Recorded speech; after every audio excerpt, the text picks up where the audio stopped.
Hai, welcome back my YouTube channel. Jangan lupa subscribe, like, comment, and share ya. Oke, next, kita lanjutin ya ceritanya. Bab 40. Kritis. Mobil mewah baru saja tiba di depan kantor perusahaan besar.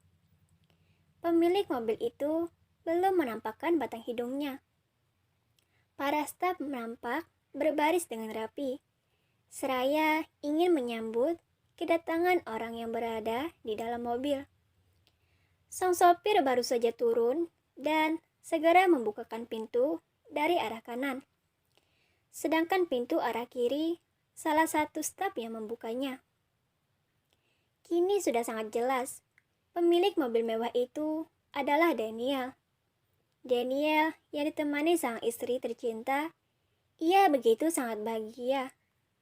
Bibir yang jarang tersenyum, kini Daniel sedikit menunjukkan senyumannya kepada semua orang yang ada di sekitar.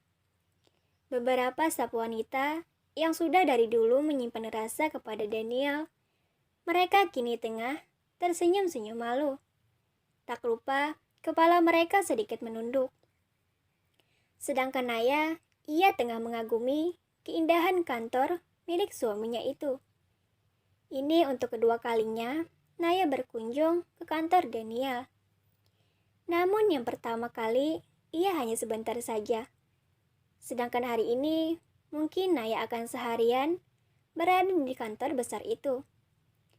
Entah apa yang akan Naya lakukan di kantor suaminya. Yang jelas, ia diizinkan melakukan apapun sesuka hati. Selamat siang, tuan muda dan nona muda. Sapa semua staf dengan membungkuk yang sebelumnya menunggu kedatangan mereka. Mendengarnya, Daniel hanya menganggukkan kepalanya pelan. Sedangkan Naya, ia hendak ikut membalas sapaan mereka dengan membungkuk. Tetapi Daniel langsung menegurnya. Istriku tidak boleh menundukkan kepala kepada mereka. Tegus Daniel, ia menepuk pelan kepala Naya. Naya yang ditegur, ia pun menurut dan mengurungkan niatnya untuk membungkuk. Sebelum melangkahkan kaki untuk masuk ke dalam, Daniel terlebih dulu membenarkan jas miliknya. Apa kau mau digendong? Tanya Daniel tanpa berbisik-bisik. Apa yang diucapkan oleh Daniel barusan, itu terdengar jelas di telinga orang-orang. Para staf wanita yang mendengarnya, mereka merasa iri kepada Naya. Bagaimana tidak iri? Naya memiliki suami yang begitu tampan. Bukan hanya tampan, tetapi kaya dan juga romantis. Bahkan, andai mereka tahu kalau yang mencintai terlebih dulu adalah Daniel, mungkin mereka akan sangat terkejut. Tidak usah. Lagi pula jaraknya tidak jauh. Tolak Naya yang merasa tidak enak kepada orang-orang yang melihatnya. Ya sudah, ayo. Daniel menggandeng pergelangan tangan Naya. Mereka berjalan beriringan. Setelah Daniel dan Naya masuk ke dalam kantor, barisan yang sebelumnya telah dibubarkan. Para staf kembali bekerja seperti biasanya. Naya sedikit tidak enak, karena ia terus saja diperhatikan oleh orang-orang. Tapi tidak dengan Daniel. Ia hanya memasang wajah dinginnya. Sapaan demi sapaan mereka terima dari beberapa pegawai. Namun hanya dibalas anggukan oleh Daniel. Keduanya baru saja memasuki lift dan menekan tombol lantai paling atas. Sementara di tempat lain, masih ingat kan dengan seorang anak perempuan yang sangat menyedihkan itu, di mana dirinya yang hanya dijadikan mesin ATM oleh ibunya. Dan lebih parahnya lagi, ibunya tidak mengakui kalau dia adalah anaknya. Sampai-sampai ia dibilang anak haram oleh ibunya sendiri. Padahal sang anak sudah melakukan apapun demi ibunya. Bahkan, ia mengorbankan mahkotanya dan memberikannya kepada pria hidung belang, hanya untuk memberi ibunya uang. Namun, ibunya masih belum mengakui kalau ia adalah anaknya. Wanita yang malang tidak pernah mendapat kasih sayang dari ibunya. Dan sekarang, penderitaannya kian bertambah dikala sang suami menghukumnya. Aurel hanya sendirian. Ia tidak ada tempat untuk mengadu. Masih terbaring di lantai. Karena banyaknya memar di tubuh, membuat Aurel tidak berdaya untuk bangun. Apalagi perutnya saat ini terus berbunyi.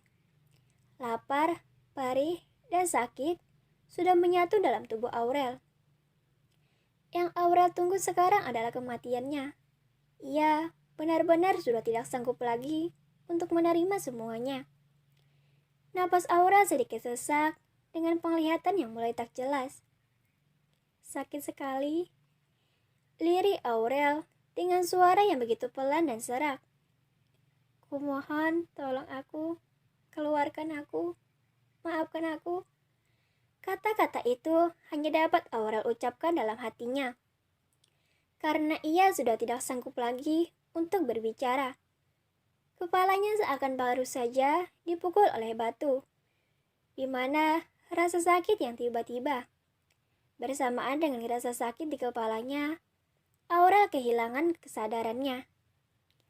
Wanita yang hanya sendirian di kamar terkunci, tidak ada yang menolongnya.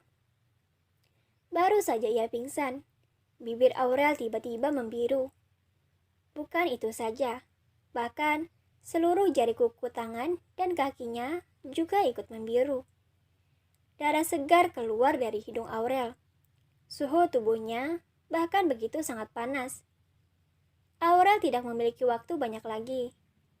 Jika dalam setengah jam tidak ada yang menolongnya, maka ia sudah dipastikan akan meninggal.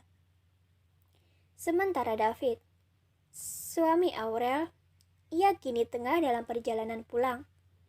Karena ia baru saja pergi membeli makanan. Wajah David terlihat begitu dingin dan menyeramkan, dengan bola mata yang tajam. Mobil semakin melaju, dikala perasaan khawatir yang tiba-tiba muncul di dalam benaknya. Ia melupakan Aurel yang belum makan sehari kemarin. Ditambah, ia juga telah menghukum Aurel. Pria itu hanya salah paham. Jika ia mengetahui semuanya, mungkin ia tidak akan sekejam itu kepada istrinya sendiri. Namun sayangnya, ia hanya mengetahui sedikit rahasia istrinya. Terima kasih. Jangan lupa subscribe, like, comment, and share ya. Dadah.